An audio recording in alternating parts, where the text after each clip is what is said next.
The dog nodded, sat down at Oscar's table and held out a paw. "Binklemitre," he said, "VP of A." Oscar took his paw before returning it, as was the custom. "Oscar Teabag Duvin, VP of A also. It appears that I mistook the waiter for you." "Oh, I get that a lot," the dog said. "It must be the hat." "But you're not wearing a hat, which makes it all the more bizarre, don't you think?" Before Oscar could reply, they were distracted by some burgeoning street-related cabaret that comprised blaring horns and yelling pedestrians. "Have you been here long?" said Oscar. Binklemitre shrugged. "About half an hour." "No, I meant here in Barras, watching this peculiar creature named the Arthur." Another shrug.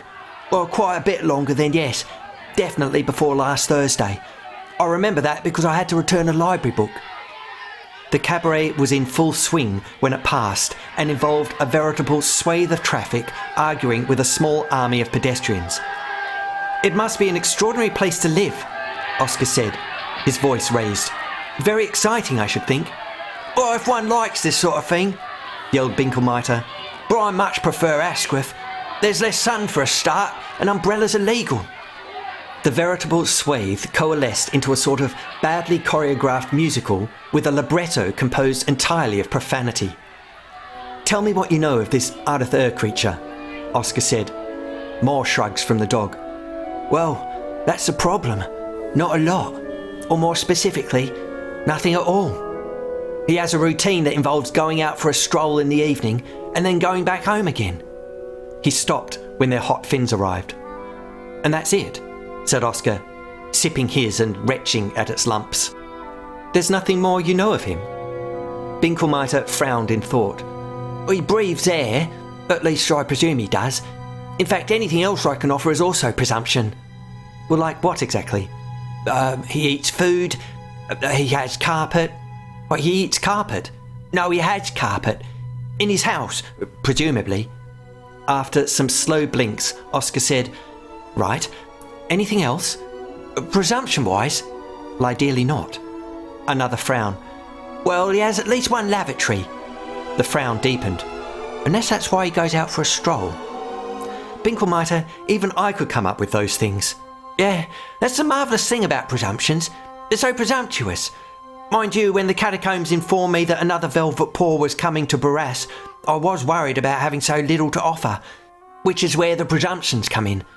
Presumptions are really great when you think about it, because not only are they limited by imagination, but justified by it as well. Anyway, I put together a small dossier stating pretty much what I've just mentioned, minus the presumptions." "Minus them?" "Yeah, I was planning on using them in a sequel."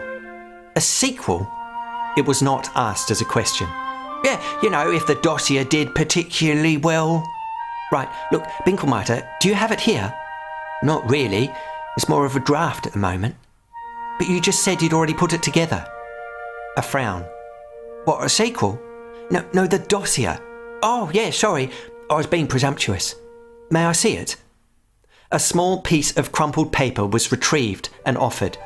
After unfolding it, Oscar was greeted with exactly the same sentence the dog had uttered, scrawled in pencil. "That's it," said Oscar. "This is all you've come up with since being instructed to watch this creature, going outside for a stroll for a bit and then going back home again." "Well, it's succinct and to the point." Oscar sighed. "Where does he live?" "In his villa." "No, I mean specifically. Where does he live specifically? Where does he go specifically, and for how long?" "What, specifically?" "Yes." With a frown, Binklemitre counted answers off on a paw. His villa, a stroll, and for a bit." Oscar stared, stunned to meet a Velvet Paw more useless than he.